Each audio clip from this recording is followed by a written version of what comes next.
Vamos lá?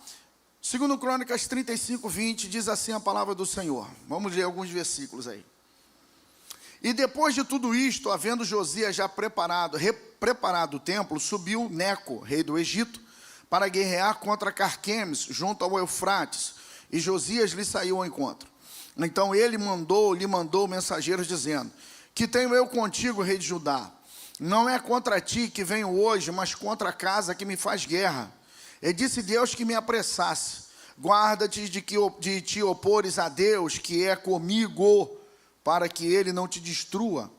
Porém Josias não virou dele o seu rosto, antes se disfarçou para pelejar contra ele, e não deu ouvido às palavras de Neco, que saíram da boca de Deus. Antes veio pelejar no vale de Megido, ou Meguido, e os flecheiros atiraram contra o rei Josias. Então o rei disse aos seus servos: tirai-me daqui, porque estou gravemente ferido. E os seus servos o tiraram do carro e o levaram no segundo carro que tinha, e o trouxeram a Jerusalém. E morreu, e o sepultaram nos sepulcros de seus pais. E todo o Judá e Jerusalém prantearam a Josias. Vou repetir isso aqui. Vou ler o versículo 25. E Jeremias fez uma lamentação sobre Josias, e todos os cantores e cantoras das suas lamentações têm falado de Josias até os dias de hoje, porque estabeleceram por estatuto em Israel as que estão escritas nas lamentações. Vamos orar ao Senhor, vamos fazer uma oração boa ao Senhor agora. Pai, em nome de Jesus, nós te louvamos e te adoramos nessa noite. Bendizemos ao teu nome, Senhor, pelo fato de nós estarmos na tua casa, e rogamos ao Senhor: fala conosco hoje neste lugar, ilumina nosso entendimento, ilumina nosso pensamento, Senhor, para compreendermos as verdades da tua palavra, Senhor. Usa teu fraco vaso para falar com o teu nobre povo, é o que nós pedimos em nome de Jesus, e você diga amém. Primeira coisa, eu preciso destacar alguns pontos aqui com os irmãos, antes de eu ministrar essa palavra. Número 1, essa palavra não é direcionada para ninguém especificamente, ok? Certo? Então, não fica você falando, achando, não, ou deixando Satanás falar no teu coração: o pastor está mandando indireta para mim, porque eu não sou homem de mandar indireta para ninguém, certo? Para aqueles que estão chegando agora, os antigos sabem, eu tenho um voto com Deus, eu tenho um pacto com Deus. Eu erro pelo excesso, mas não erro pela omissão. Eu olho a pessoa uma vez, se eu achar que tem alguma coisa errada, eu posso relevar, falo: não, a pessoa pode estar passando mal. Segunda vez, eu vou fazer. A terceira vez, meu irmão, eu não vou perguntar nada. A terceira vez, a pessoa está conversando comigo já. Não tem esse negócio, não. Segunda coisa, não se ache também que você é o último pacote do biscoito, o biscoito do pacote. Não acho que você é o último pacote do biscoito. Não acha isso não, Vado. Aqui tem umas 300 pessoas sentadas aqui hoje. Você acha mesmo que eu vou deixar 299 pessoas de lado só para falar para tu? Pô, fala sério, né? Não. E terceiro, nós já chegamos a uma condição hoje, a plenitude de Itaboraí, que a gente não fala apenas para quem está sentado aqui. A mensagem tem um alcance gigantesco. Tem um monte de gente em Portugal que fica assistindo isso aí, certo? Então Deus pode falar com a pessoa agora que está assistindo a televisão agora. Está aí lá do outro lado em casa, não vem no culto e vai ser alvo. Eu tenho a pretensão de que toda essa mensagem vai falar para tu? Pode ser. Mas às vezes Deus vai se utilizar de uma frase dentro dessa palavra para te dar um alerta. Talvez essa mensagem, eu espero de verdade que ela seja assim, como eu falei sobre o trabalho de família, que ela seja uma vacina ao invés de um remédio. Se for de remédio, se ela for remédio, é porque alguma coisa já está acontecendo com você. Talvez essa mensagem seja para que nada disso venha acontecer com você. E diga amém por isso, irmão. Que assim seja na minha vida e na sua vida. Nessa noite, em nome de Jesus, você diga amém. Pastor, por que o senhor está falando tudo isso? Porque o tema da mensagem é: não sou seu inimigo. Ok, quarto ponto que eu quero falar. Eu não estou me autodefendendo também não, tá? Beleza?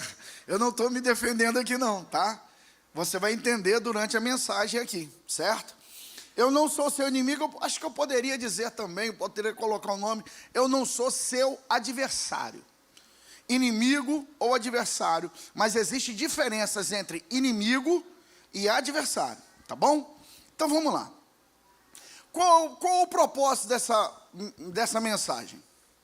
Hoje em dia, é muito comum ouvirmos sermões, pregações, mensagens que abordam o seguinte tema: quando Deus for te abençoar, Ele vai tirar algumas pessoas do seu caminho para colocar outras. Quem já ouviu uma mensagem assim, irmão?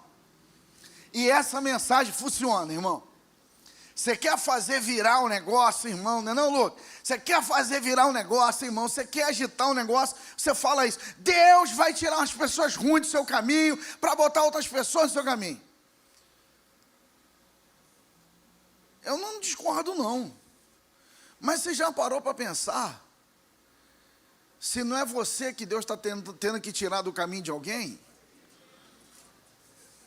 Esse é um ponto. Segundo ponto: por causa desse negócio da gente achar que todo mundo que sai do caminho da gente é gente ruim, que a gente está perdendo gente boa. Tem relacionamentos que não eram para ser destruídos. Tem pessoas que não deveriam ter saído do nosso caminho.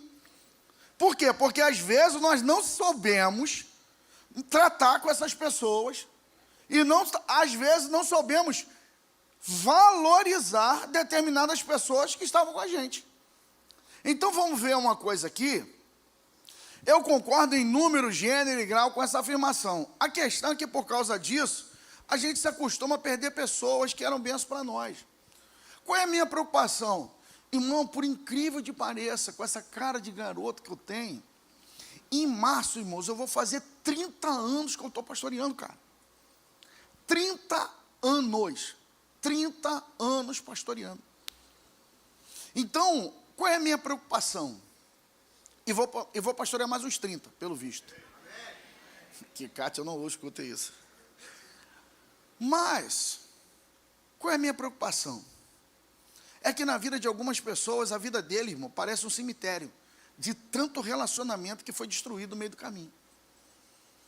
Então, irmãos, às vezes nós encaramos pessoas como nossos adversários, mas que na verdade elas não são. E aqui, irmãos, como eu disse para você, eu não estou me defendendo, não. Isso aqui, encarar pessoas como adversário, tem pastor. A classe que é mais encarada como adversário de alguém é pastor. O povo para ser odiado e amado é pastor. Certo? Mas pais, muitas vezes, são considerados adversários. Determinados amigos são considerados adversários. Às vezes, o seu marido, a sua esposa, é considerado como seu adversário. Por quê? Porque corrige você. Porque fala contrário àquilo que você acredita. Então, vamos ver algumas instruções sobre esse assunto. Deixa eu trazer vocês para dentro desse texto que está acontecendo aqui. Quem é Josias? Se nós pudéssemos colocar em ordem de valor e de fama os reis da história de Israel, começando com o rei Saul e terminando com Jeoaquim, que foi o último rei, o primeiro de todos os reis é Davi. A guia falou para nós, para a gente que fomos nessa caravana, que é a primeira, porque vai ter a segunda em 27 e você vai nela. Ela disse o seguinte: para Israel só existe um rei e só existe um profeta. O rei é Davi e o profeta é Elias. Então o maior rei de Israel é Davi. Tanto é que o símbolo da bandeira de Israel é a estrela de Davi. O segundo rei é Salomão, por causa da fama e principalmente porque Salomão construiu o primeiro templo. Quem é o terceiro rei de Israel em ordem de proeminência? Rei Josias. E na minha concepção, se eu for tirar o fato de Salomão ter construído o templo, Josias é mais importante do que Salomão. Por que Josias é mais importante dentro dessa concepção do que Salomão? Porque o rei Josias seus pais, seu pai e seu avô eram reis maus, desviados da presença de Deus, e ele optou por andar corretamente na presença de Deus. Então ele não tem lastro para andar correto, ele decide andar correto. Outra coisa que vai acontecer no templo de Josias é que ele vai achar o livro da lei perdido dentro da tesouraria. E para alguns eruditos, que não sou eu, acham que esse livro é o livro de Deuteronômio, aonde vai haver a reforma deuteronomista. Então Josias é um homem espetacular. Até o momento desse texto aqui, a vida de Josias, ela é irrepreensível. Uou! Ele é um camarada que poderia quase que se dizer homem segundo o coração de Deus. Homem que andou no caminho de Davi e seus pais. Homem de oração, homem que buscava a lei, homem que obedecia princípios, homem que governava com excelência, mas que deu um mole danado no momento fatídico da sua vida. Josias não foi destruído, irmão, no momento de desgraça. Josias foi destruído no momento do sucesso. Josias foi destruído no momento, no ápice da sua vida ministerial, do seu governo. Na hora que seu governo estava mais escancarado, a hora que seu governo estava voando, foi a hora que ele morreu. Não foi na hora, irmão, que ele estava com mulher, não foi na hora que ele estava com bebida, que ele estava com droga, que ele estava desviado. Não, irmão. Pelo contrário, foi na hora da sua santidade, foi na hora, se a gente fosse colocar hoje, era na hora da oração, um homem de fé, e foi nesse momento que esse homem foi destruído. Para você ter uma ideia, viu que eu li, o último versículo que eu li? Jeremias vai fazer uma lamentação. Jeremias vai fazer uma lamentação que está escrito lá no livro das Lamentações, ok? Um cântico, um choro por causa da morte de Josias, porque Josias morreu de forma prematura. E eu tenho uma coisa triste para dizer para mim e para vocês hoje. Nem todo mundo que morre, morre no momento certo. Tem gente que morre fora do tempo. Porque a vida pode ser prolongada. E a vida pode ser encurtada. Em Eclesiastes fala, por que você tomaria tal atitude, diminuindo os anos de sua vida? Veja qual é o primeiro mandamento com promessa. Honra o teu pai e a tua mãe, e se prolongarão, ou seja, você ia viver 70 anos, se você honrar seu pai e sua mãe, você vai viver 80, 90 anos. Antes que você pule aí da cadeira, deixa eu dizer para você que existe uma diferença grande entre honra e obediência. Honra não é questionável. Honra você não opta por honrar ou não honrar, é obrigatório. Obedecer depende daquilo que a pessoa manda você fazer, desde que não contrarie os princípios que você adotou e desposou como verdade. Por exemplo, alguém que tem um pai alcoólatra. Pastor, eu devo honrar meu pai que é um alcoólatra, um beberrão, que pega ele na esquina, todo machucado, cachorro lambendo a boca? Sim. Honrar, sim. Agora, se ele dizer assim, vem para o bar comigo beber. Não. Entendem isso? A diferença? Honrar é uma coisa. Obedecer depende daquilo que a pessoa manda fazer. Porque a primeira coisa que eu tenho que fazer é obedecer a palavra de Deus. Por exemplo, a lei maior de um país é o quê? É a Constituição do país. É a Carta Magna. Ou pelo menos deveria ser. Né? STF está mostrando para a gente que não é. Mas, por exemplo, se a Carta Magna do país mandar que eu contrarie aquilo que a palavra de Deus fala, eu não vou fazer isso. Vou preso, mas não vou desobedecer a palavra. Deu para entender? Honrar o país eu vou honrar sempre. Obedecer depende daquilo na qual está dizendo. Então vamos lá, e eu quero fazer uma análise com você o seguinte. O que é um adversário? O que é um adversário? Definição para adversário é aquele que se opõe a alguém, em uma luta, jogo, debate ou conflito.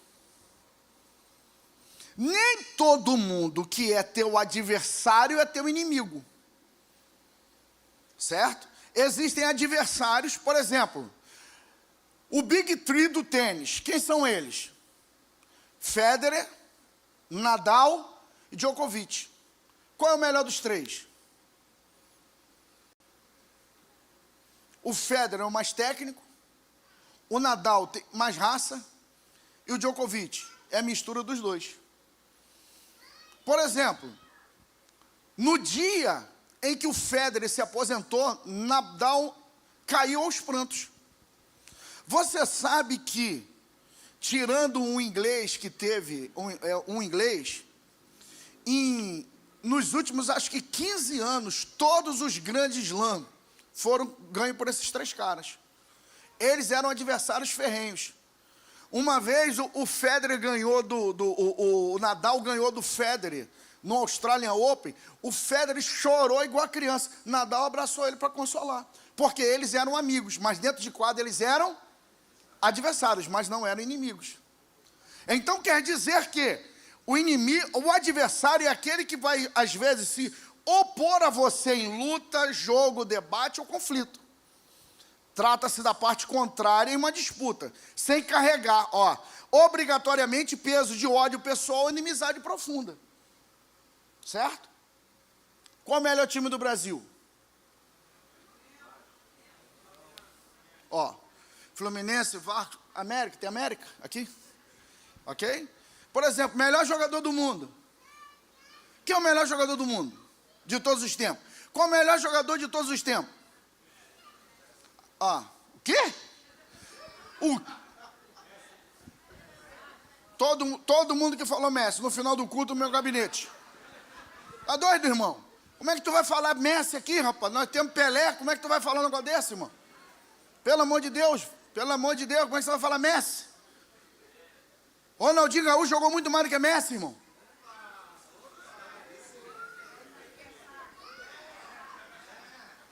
O que gritou lá, Messi já está nervoso. Ela, não.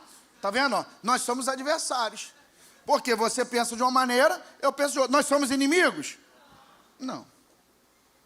Mas se eu disser para você que no hebraico, a palavra que é traduzida para adversário é Satã. Satã, quando lê-se no Antigo Testamento, Satã, é porque é traduzida como adversário. E se eu disser para você que esse Satã é adversário, perseguidor, acusador. Satã não era uma designação de nome, mas sim uma função e característica. Por isso ele é chamado de Ra-Satã, o Satã. Por que tem esse artigo, pastora Wagner? Eu tenho que tomar um cuidado danado, né? Pastora Wagner, ok?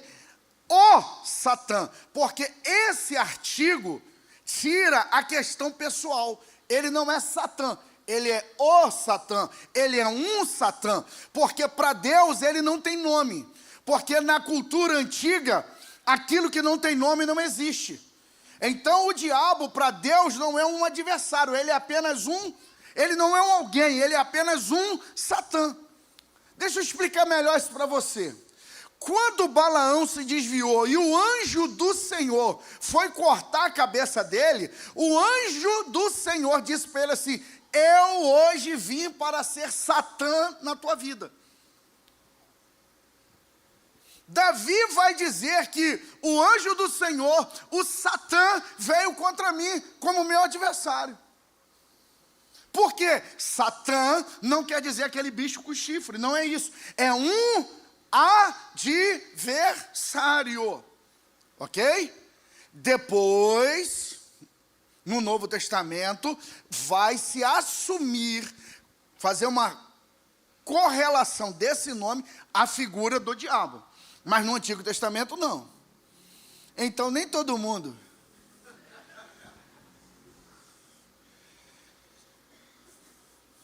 Não chama não, irmão, não chama o cara disso não. Senão você vai dar problema. Agora, inimigo. Uma pergunta, tu tem inimigo? Você tem inimigos? Não? Você não tem inimigo, não? Deixa eu fazer outra pergunta. Você é inimigo de alguém? Por quê? A melhor definição para inimigo é um indivíduo, grupo ou força que sente aversão ou hostilidade e deseja ativamente o mal, o prejuízo ou a destruição do outro. Tem gente que fala assim, irmãos, amanhã é dia 13. A pessoa não fala assim, amanhã é dia 13. Algumas pessoas falam assim, amanhã é 12 mais 1. Porque fala 13, vai remeter ao outro lado, tá vendo? O lado negro da força, tá vendo? Do latim, inimigos. O conceito vai além de uma simples diferença de opinião carregando uma carga emocional. Então quer dizer, tem gente que pode ser seu inimigo e tem pessoas que podem ser apenas seus adversários. Mas o que eu quero falar com você hoje é que muitas das vezes a pessoa não é nem seu inimigo, nem seu adversário. Nem todos que saíram do nosso caminho deveriam ter saído. Nem todos aqueles que não nos são favoráveis ao nosso ponto de vista são nossos adversários. Tem pessoas que simplesmente que não concordam comigo. Eu não concordo com o que você fala. Olha, você está falando isso, mas eu não concordo com isso. Acabou. Eu só não concordo com você. Eu não te odeio. Eu não sou obrigado a bater palma para tudo que você faz. E você não é obrigado a bater palma para tudo que eu faço. Porque tem muito pastor que faz o quê? Disso aqui o seu escudo. Eu falo o que eu quiser porque ninguém pode falar contra mim. Quantos pais já ouviram, já fizeram isso com relação aos seus filhos? Usam a sua autoridade paterna para impedir um diálogo. Até onde um diálogo pode dentro da sua casa? Desde que esse diálogo não confronte o nível de autoridade. Por exemplo, minha filha é a cara da mãe e sou eu por dentro, não tem jeito. Eu ia falar, tá aí cuspido, mas não posso falar aqui. É assim, ela tem posição, ela pensa. E quando ela era mais nova, meu irmão, era um problema. Quando ela queria bater pé sob debate, e eu deixava ela debater. Até quando ela não ultrapassasse a linha. Quando ela ultrapassava a linha, eu falava, opa, para por aqui, vamos parar por aqui. Deu para entender? A minha pergunta é, quantos minutos você aguenta de conversa franca? Vamos para dentro de casamento. Seu casamento é saudável? Sim ou não? E o meu? Vamos fazer um teste se seu casamento é saudável. Leve sua esposa para jantar, larga as crianças com a sogra, para isso serve sogro e vovô, ok? E vai jantar. À luz de vela. Peçam bife à parmegiana com espaguete ao molho de 4 queijos. Uau! E tome Guaraná 0. Depois que vocês jantarem, não peça sobremesa ainda. Você, homem, chega para sua esposa e fala assim, querida, eu quero que você fale tudo aquilo que eu tenho feito que você não gosta. E você não pode falar uma palavra sequer, enquanto ela estiver falando. Se essa conversa levar mais do que 5 minutos, seu casamento é saudável. Se você aguentar 5 minutos sem falar uma palavra, ela dizendo, você está com a boca fedendo. Você está tendo CC. Você faz isso, você faz aquilo, você faz aquilo. Rapaz, tem um homem que não aguenta.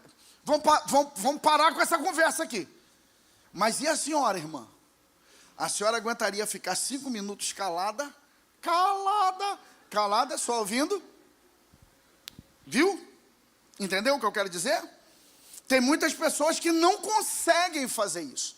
Elas se sentem ofendidas quando vai para o campo da ideia e alguém quer debater aquilo que você acredita.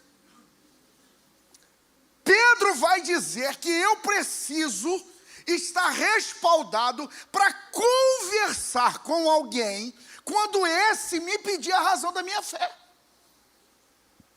Eu não vou brigar, eu não vou esbravejar, eu não vou matar. Eu simplesmente vou explicar o porquê que eu acredito nisso, cara. Se alguém chegar para você e falar assim, eu não acredito em dízimo, você tem argumento para poder explicar essa pessoa? Moço, moça, se alguém na escola chegar para você e falar assim, por que você ainda não tem vida sexual ativa com 22 anos? Você tem argumento para defender? Agora vamos lá. Ah, pastor, aí fica estranho. Preste atenção no que eu vou te dizer. Uma coisa é alguém questionar a razão da minha fé. Outra coisa é alguém debochar de mim. Preste atenção no que eu vou te dizer. Não lance pérola para porco. Porque ao homem perverso e incorrigível, disse Jesus, você corrige uma ou duas vezes e larga ele para lá. Então não lance as tuas pérolas para quem não quer te ouvir. Nem todos os que nos corrigem são necessariamente adversários ou querem nos destruir. Nem todo mundo que me diz que eu estou errado quer me matar. Pelo contrário, às vezes quem fala para mim que eu estou errado é porque me ama e porque se importa comigo. Porque no dia em que uma autoridade vê você pecar e errar e não falar nada, é porque ela não se importa mais com você e acha que você chegou na categoria do irrepreensível. Esse cara não tem como conversar com ele. Todo mundo sabe, isso aí não tem jeito. Quem é você? E eu vou fazer, isso aqui é intencional. Olhe para alguém e fala assim, quem é tu, Vaz? Porque você vai ter que falar com a tua mulher que está do teu lado aí, né?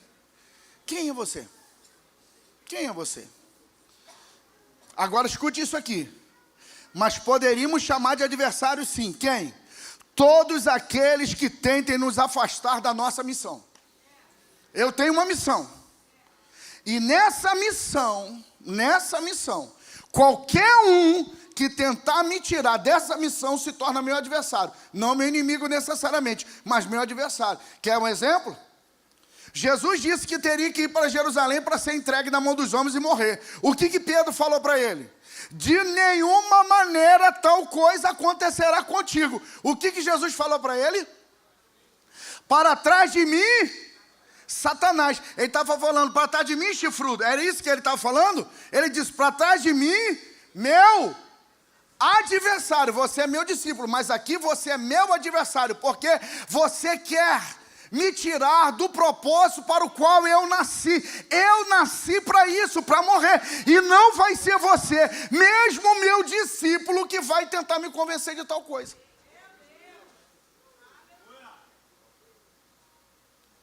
Ok? Vamos continuar? Então vamos lá. Por que a avaliação do Josias foi errada? Ok, eu falei para vocês sobre Josias, que foi um rei maravilhoso, não falei?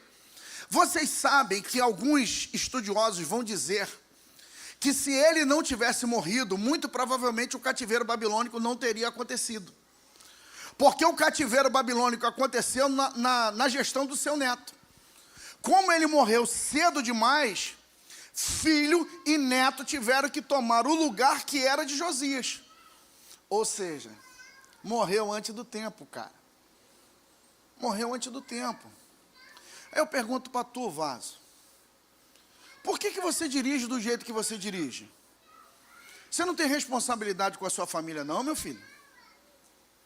Por que você come da maneira que você come? Você não tem responsabilidade com a sua família? Deixa eu perguntar para você uma coisa. Olha para mim aqui, não fuja não, que a gente tá tendo uma conversa altamente espiritual aqui. Vou perguntar para você. Se você morreu hoje, como é que a sua família fica? Tua família está coberta se você morrer hoje? Sua senhora vai poder sustentar os seus filhos se você morrer hoje? Se você morrer hoje, ela pode dizer assim, eu estou garantido para o resto da vida? Pode? Pode ou não pode? Vamos, gente, vem comigo. Ué, por que as pessoas estão olhando para lá? Não? Olha para mim. Então quer dizer que a tua família depende ainda de você trabalhar para sustentá-la.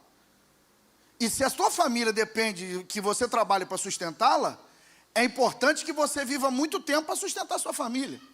Mas se suas práticas são... erradas. Esse dia passou um vídeo, cara. Um vídeo na internet. Um maluco com um carrinho desse aí, Up ou Mob, sei lá, esses carrinhos pequenininhos. O cara brigou com um cara num caminhão, irmão. Um caminhão baú, trucado. O cara brigou com o cara, bicho. Sei lá, se o caminhão deu uma fechada nele. O cara, meu irmão, o cara doido, velho. O cara do Mobzinho partiu para dentro do caminhão. Partiu para dentro do caminhão, irmão. E começou a querer jogar o carro dele em cima do caminhão, irmão. Ele queria fechar o caminhão. Meu irmão, o caminhão jogou para a direita, entendeu? Desviou dele, jogou para a direita, o cara veio para cima. O caminhão jogou para a esquerda para ultrapassar, o cara voltou, irmão. O caminhoneiro falou assim, já que é assim, meu irmão, você sabe o que o caminhoneiro fez, irmão? Passou por cima do cara, velho. E saiu empurrando o cara de lado. O cara rodou e pum, no poste.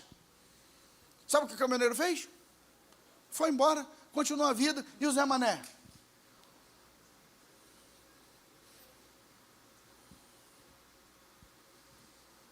Ele não poderia estar debaixo do caminhão? A minha pergunta para você, a família dele, ele pensou na mulher dele quando ele ficou nervosinho? Pensou não. Você pensa na sua família quando você fala demais e põe teu emprego em risco? Você pensa na sua família quando... Eu tive que pregar esse domingo, né? Você pensa na sua família quando você quer tomar essas decisões precipitadas, fazendo negócio impensadamente, sem falar com a sua esposa, assumindo dívida que não pode pagar? Aí eu pergunto a você, se a sua mulher reclama contigo, ela é tua adversária ou ela é tua inimiga? Como é que você encara ela? Como que você encara seu pastor se ele chamar você agora e conversar com você e repreender você por essa tolice que você está fazendo? Ele é meu adversário. Outra coisa que eu quero falar para vocês, cuidado, que amor e ódio andam muito perto. Eu tenho medo demais de pessoa que fala que me ama demais. Pastor, eu te amo muito, pastor. Só João que pode falar para vovô. O João pode falar para vovô. Eu amo você, vovô. Porque, irmão, quem olha, estranho, que fala assim, eu te amo, hein? Eu te amo, hein? Eu te amo. Irmão, pode ter certeza. Se essa pessoa zangar com tu, o ódio, o amor vai virar ódio. Vai virar ódio. Então entenda, o que o salmista diz? Fira-me o justo, e isso me será precioso. Me corrige, vaso. Tu tem unção, tu tem óleo, me corrija. Mas não deixa eu errado, não. Recalacebe, tarabarras. Eu faço uma oração a Deus e eu convido vocês a fazer essa oração hoje aqui. Eu sempre oro a Deus e digo assim, Senhor, não me deixe enganado. E Lívia, eu não faço essa oração dizendo me enganado com os outros, não. Eu falo para Deus, não deixe enganado comigo mesmo. De achar que eu estou salvo e eu estou me perdendo. De achar que eu estou certo, irmãos, eu estou errado. Mas louvado seja o homem, irmão, porque a Bíblia fala que o homem se afia, como ferro se afia com ferro, assim o homem é um homem. Louvado é o homem que tem um amigo para dizer para ele, cuidado pelo caminho que você está andando, porque esse caminho é caminho de morte. Por que a avaliação de Josias foi errada e esse cara morreu fora do tempo? O sacerdote Joiada havia morrido. Quando não temos alguém para nos orientar, estamos propensos a erro. Eu não vou dizer para vocês, para com esse negócio, gente. Também tem gente maluca. Essas church que tem por aí também, gente. Esse negócio que se o cara tem que trocar de carro, tem que perguntar para o pastor. Pastor, eu estou em dúvida se eu troco o carro por vermelho ou por preto. O que o senhor acha? Irmão, você acha que eu tenho... O que eu vou de opinar, meu irmão? Se o teu carro é preto, azul, se é elétrico, se é diesel. Eu não tenho nada a ver com isso, cara. Isso é coisa tua. Pastor, o que o senhor acha? Eu devo morar na rua assim ou na reta velha? Eu falei assim, meu irmão, aí eu... Não sei, cara, não sei. Você quer ver uma coisa que as pessoas fazem? Pastor, eu tive um sonho. Pastor, eu vi uma cenoura que saía do chão. E a cenoura tinha dente, pastor. E ela saía correndo atrás de um tomate, pastor. E o tomate pedia socorro. O que o senhor acha que é isso? Procura a pastora Rosângela, que ela vai discernir para você. Pronto, cara. Pelo amor de Deus, mano. Não é disso que eu estou falando. Agora sim. Pastor, estou pensando em namorar fulano. O que o senhor acha? Bom conselho. Bom conselho. Pastor, estou pensando em fazer um investimento. Se o pastor é tipo o pastor Alexandre, que saca do negócio, legal.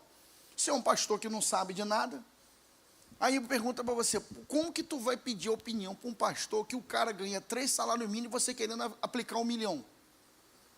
O cara não entende nada de finanças, meu irmão, ele não vai poder te ensinar nada. Aí eu pergunto uma coisa para tu. Será que um cara com 35 anos de casado, que vive há 39 anos com a mulher, não tem alguma coisa para te ensinar sobre casamento, não?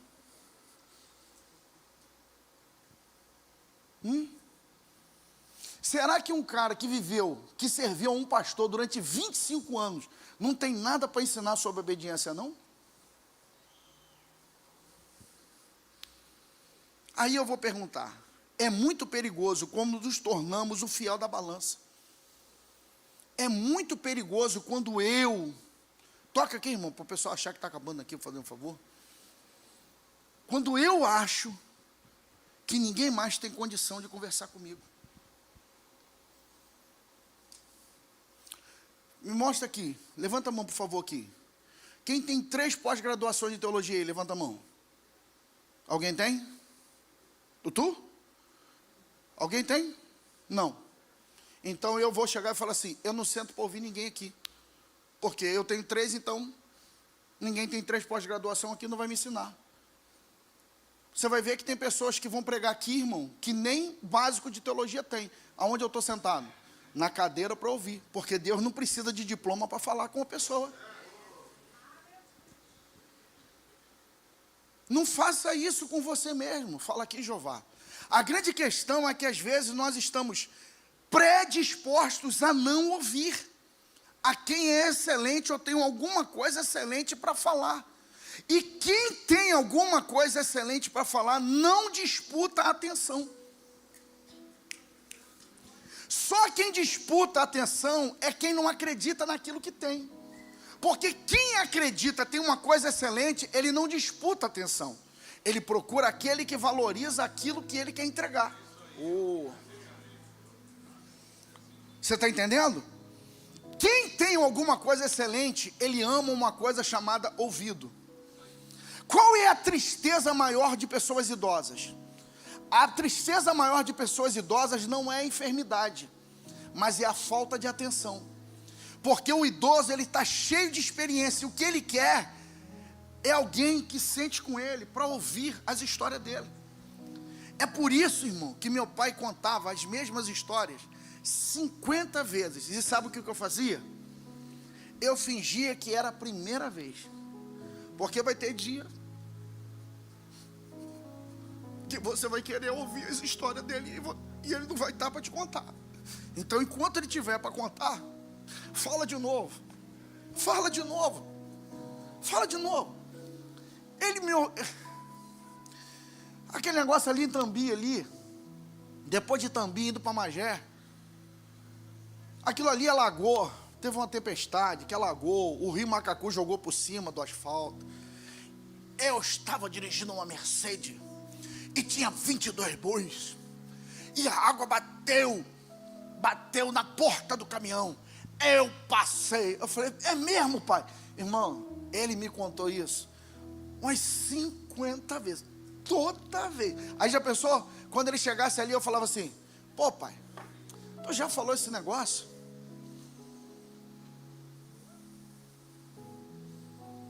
Preste seu ouvido para quem tem alguma coisa de excelente, de verdade para te ensinar. Pague para se assentar aos pés de alguém que tem realmente alguma coisa para te acrescentar. E quando você achar isso, irmão, louve a Deus, e depois louve de novo, e depois louve de novo, porque isso foi um presente que Deus entregou a você. Se você está nessa categoria, levante a sua mão, irmão, glorifica Jesus nessa noite aí, dá o melhor aplauso que você puder para Jesus aí, vaso.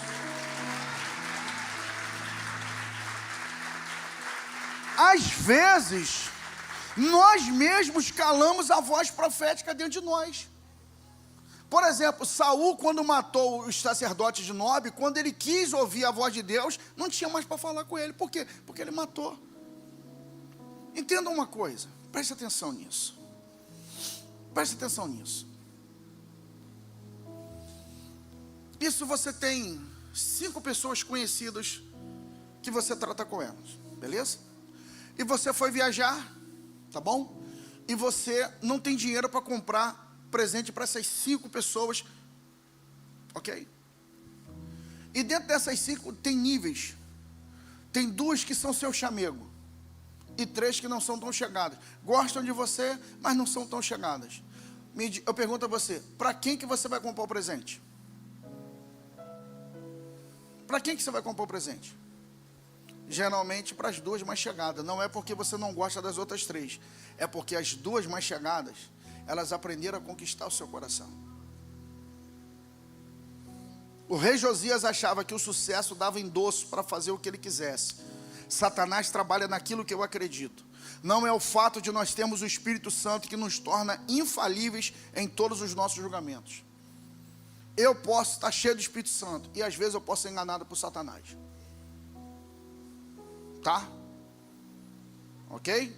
Então a gente precisa aprender a ouvir. Porque tem gente que é doida. Cuidado quando o pessoal começa a chegar perto de você para te entregar revelação. Já tentaram me casar 2 vezes. Já tentaram. Coma com a boquinha e ouça com o ouvidinho que o Senhor quer falar para você. E no final da história, porque o Senhor está preparando uma varoa para você. Aí eu na minha cabeça, Senhor, tu vai matar aquela que está lá em casa, porque eu já estou casado há 3 anos, como é que vai fazer esse negócio? Outra tentou me casar com a minha afilhada de casamento. Loucura total. Loucura total. Mas não é porque existem doidos por aí que eu vou fechar o meu ouvido para não ouvir determinadas pessoas que vêm falar comigo. Porque existem pessoas que de verdade eu vou sentar e falar, eu quero te ouvir. Mas mesmo assim, até mesmo aquelas em quem eu confio, eu vou analisar o que ela tem para falar. Porque uma palavra errada pode destruir a vida de alguém. Deus ainda pode falar com você, irmãos. Quer ver só? Josué era cheio do Espírito Santo, mas enganado pelos gibeonitas. Paulo, livro de Atos dos Apóstolos, durante um período de tempo, foi enganado pelo espírito de engano que estava sobre a menina. Durante um período de tempo. Então, irmãos, em nome de Jesus. Que em nome de Jesus, Deus levante conselheiros aqui dentro, irmão. Oh, glória, aleluia. Que o Senhor levante conselheiros aqui dentro, irmão. Nem sempre podemos usar o sucesso como termômetro de certo ou errado, pois às vezes tem coisas que dão certo, mas o método está errado. A compra deu lucro, mas o método foi errado. Tu enganou o cara para poder vender esse carro que estava gatilhado. Está errado. Está errado. Está errado, meu irmão. Não tenha lucro no prejuízo dos outros. Isso é contra a sustentabilidade do mercado. Diz lá, irmãos, os judeus a respeito de dinheiro. Eu não posso crescer sobre a necessidade de alguém. O sucesso, quando não é bem trabalhado, é a margem bem próxima da soberba. E diz a Bíblia que o Senhor abate o soberbo. O que Josias fez? Ficou soberbo. Porque ele ficou soberbo, ele não ouviu a voz do Senhor.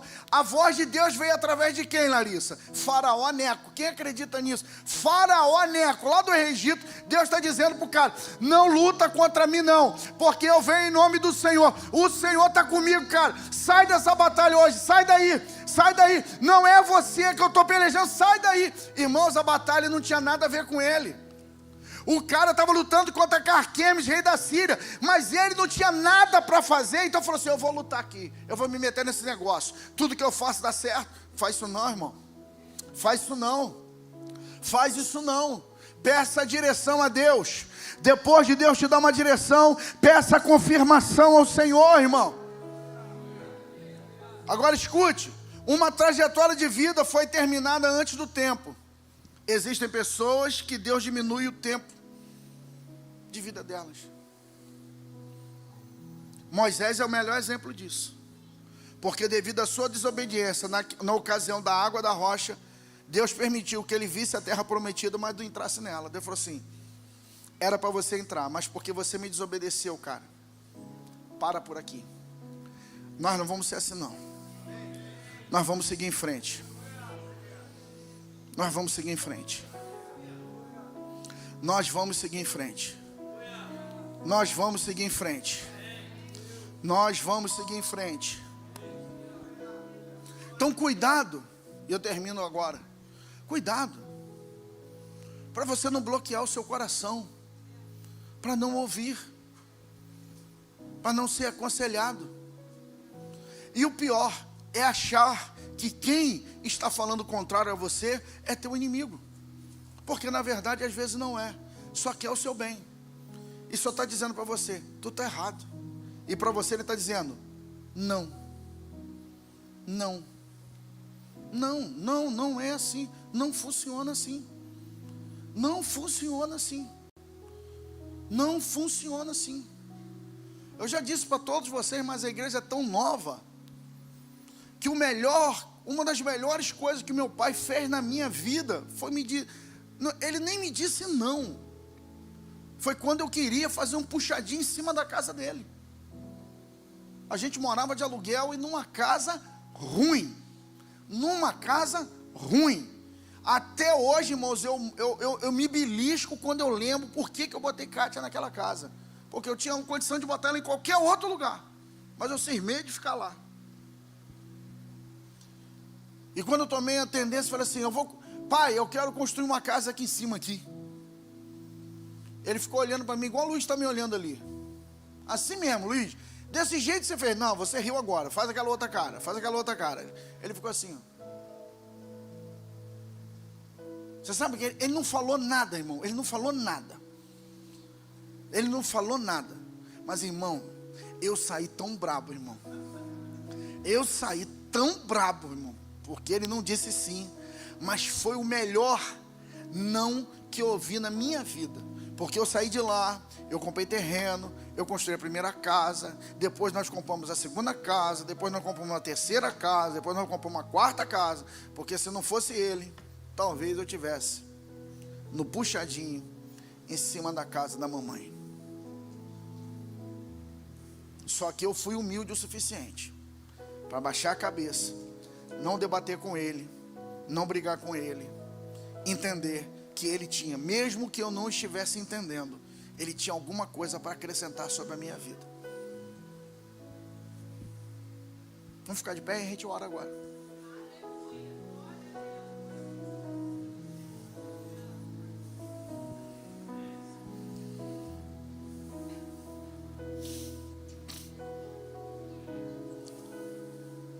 Existem pessoas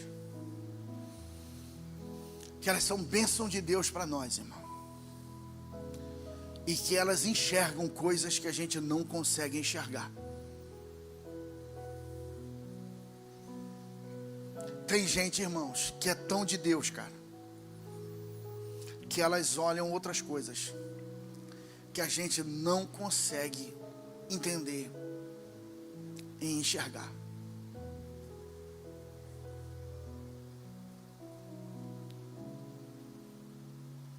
Uma vez Satanás enviou uma seta para a pastora de vocês, para a Kátia,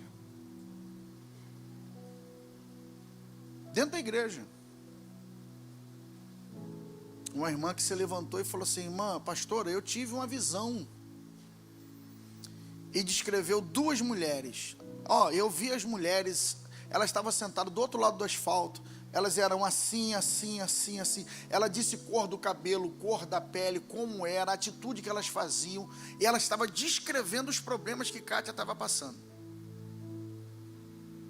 E aquilo, sabe? A gente estava num tiroteio danado. Aquilo mexeu no coração de Kátia. Kátia foi falar com quem? Com o nosso pastor. Ele escutou Kátia falando E ele disse assim: Kátia, o diabo também fala. Uma semana depois, Deus usou a irmã Rosa e disse para Kátia: aquela palavra entrou no teu coração e te atormentou, mas eu te digo, nem tudo aquilo que se fala sou eu que estou falando.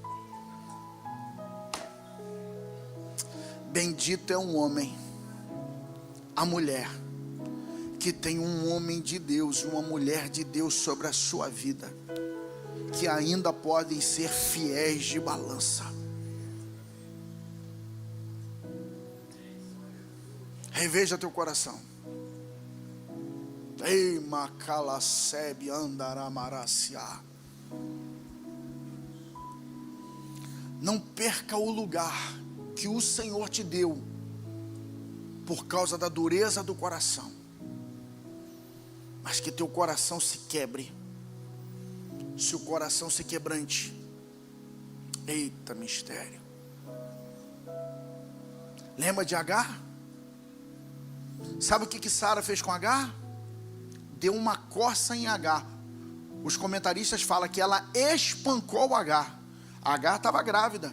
Agar falou assim: eu vou embora, eu não fico debaixo da tutoria dessa mulher, eu vou embora, eu vou para o Egito. Alexandre e Rosângela viram lá o deserto. Ela partiu para dentro do deserto de Berseba, foi embora. Quando ela chegou no meio do caminho, ela estava no poço, parada. Quem estava no poço lá? O anjo. E o anjo disse para ela: ó, se você seguir esse caminho, tu morre no deserto, hein? Mesmo com promessa. Sabe o que você vai ter que fazer? Volta para trás, peça perdão, bota a rabinha entre as pernas, peça perdão, porque é teu tempo de ficar lá e de se humilhar. Se você for agora, tu morre. 15 anos depois, aonde ela está? De novo no deserto. E agora tem um anjo lá se encontrando com ela, para dizer para ela assim: pode continuar a jornada, porque você não morre, porque agora eu sou com você, porque está no tempo agora. Antes não era tempo de se mover, agora é tempo de se mover. Eita mistério. Eia. Será que você é humilde o suficiente, irmão, para baixar a cabeça, para dizer: Senhor, eu não estou entendendo não, mas eu vou aceitar o que o Senhor está falando? Será que você vai ser humilde o suficiente para ouvir o pastor dizer assim: você não vai trabalhar mais, você vai sentar no banco para ser tratado, e não vai se desviar por causa disso? Será que você vai ser humilde o suficiente para dizer assim: levanta da cadeira, porque é hora de você trabalhar, porque você está se escondendo aqui dentro? E termino dizendo: nem todos aqueles que estão falando o contrário a você são seus adversários. Às vezes são os enviados de Deus, que querem te abençoar no caminho. O vaso vai tocar, a luz vai abaixar, e eu queria ajudar alguém em oração. Pastor, sou eu isso aí. Há muitas coisas que eu preciso tomar decisões, e eu preciso ouvir a voz certa. Sai do seu lugar, vem aqui à frente, abaixa a luz aí, Miguel. Vem cá, toca aí, vaso. De repente eu vim falar para uma pessoa só. Sei. De repente eu vim falar para uma pessoa. E você precisa hoje: pastor, eu preciso de ajuda nas minhas decisões. Eu preciso de orientação da parte de Deus. Eu preciso disso. Sai do seu lugar. O problema maior, irmãos, é a gente ficar no lugar tendo problema, não é não, irmão? Agora, quando eu tenho necessidade, eu vou me mover, porque o altar responde. O altar tem direção. O altar tem solução. Oh glória, louvado é o nome de Jesus. O altar tem uma resposta para mim, uma resposta para você. Oh, bendito é o nome de Jesus. Louvado seja o teu nome, Senhor. Bendito seja o teu nome, Jesus. Que realmente você tenha alguém a quem possa dizer amém sobre a tua decisão. Aleluia, para confirmar aquilo que você quer. Oh glória. Será que é tempo de você realmente sair dessa casa? Será que é tempo de você abandonar essa casa? Será que não é tempo de você ainda investir um pouco mais? Você tentar um pouco mais? Será que é tempo ainda? Será que é tempo de você deixar tudo para trás realmente? Oh, meu Deus do céu. Sheba cantoreba daracé. Pastores, me ajude a orar por esses santos irmãos que estão aqui à frente e põe as mãos sobre eles, sem pressa, sem gritaria, mas faça uma oração sincera por eles, pastores e pastoras. Pai, as irmãs de oração, de intercessão, me ajude aqui. Diácono Jackson também, vem aqui, ajude a orar aqui pelos irmãos. Deus tem uma resposta para eles aqui hoje. Pai, em nome de Jesus, nós louvamos teu nome. Nós bendizemos a ti, Senhor. Niriki ascendoro masek ofasahai jebe hase kalamarasi andere manarase derebi oserebi andaraba calabashi que o serema derebatuche que barrasi andaramarasia. Espírito Santo, olha esses irmãos que estão aqui à frente no altar, que estão tendo, Pai amado, as mãos impostas sobre eles, sobre cabeça, coração, Pai amado, que pedem a Ti orientação e direção, Senhor, sobre determinadas decisões, ó Pai, que eles precisam tomar, Senhor. Eles precisam, Pai amado, de ajuda, precisa de iluminação, Senhor. Então vem agora de encontro ao teu filho, à tua filha, ao teu servo, à tua serva. Vem hoje aqui neste lugar, Jesus, e ajuda. Não deixa eles na escuridão não, Senhor. Não deixa eles sozinhos não, Jesus. Mas vem confirmar, Senhor Deus, a tua palavra, a direção, Senhor. Ó Deus maravilhoso, não deixe que eles se precipitem nas decisões, nas orientações, em fechar coração, quando na verdade não deveria fechar coração. Ai, Espírito Santo, toma-os nas tuas mãos, toma-os nas tuas mãos, Jesus. Toma-os nas tuas mãos, Jesus. Toma-os nas tuas mãos, Jesus. Jesus, Jesus, toma-os nas tuas mãos, Senhor.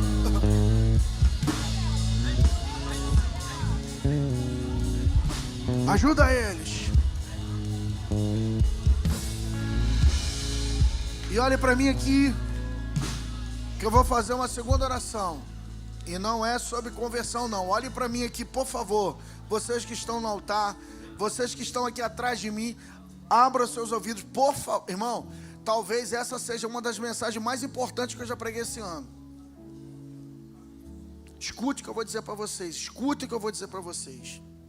Existem espíritos malignos que eles têm período de incubação. O que é isso? Ele guia a pessoa, ele induz a pessoa a uma determinada decisão. Aí ela troca de igreja. E isso difere de pessoa para pessoa. Essa pessoa fica 3 anos. Quando dá 3 anos, esse espírito se manifesta, a pessoa tem um problema na igreja, ela vaza para outra. Ela vai ficar nesse lugar lá, até dar os 3 anos. Quando der 3 anos, ela pula para outro. Porque se passar os 3 anos, o espírito é revelado. Então ele precisa fazer com que essa pessoa pule de igreja em igreja. Para quê? Para se esconder. Porque tempo é revelador de caráter. Tempo é revelador de caráter. Dinamite explode uma rocha, mas água modela uma rocha. E uma água, para poder modelar uma rocha, ela precisa de tempo. De tempo. Tempo. Tempo. Tempo. Você sabe que esse Valber aqui, vovô do João, não é João? O vovô do João demitiria o pai do Lucas que trabalhava no banco. Se o pai de Lucas que trabalhava no Bradesco fosse empregado do vovô do João mandaria ele embora.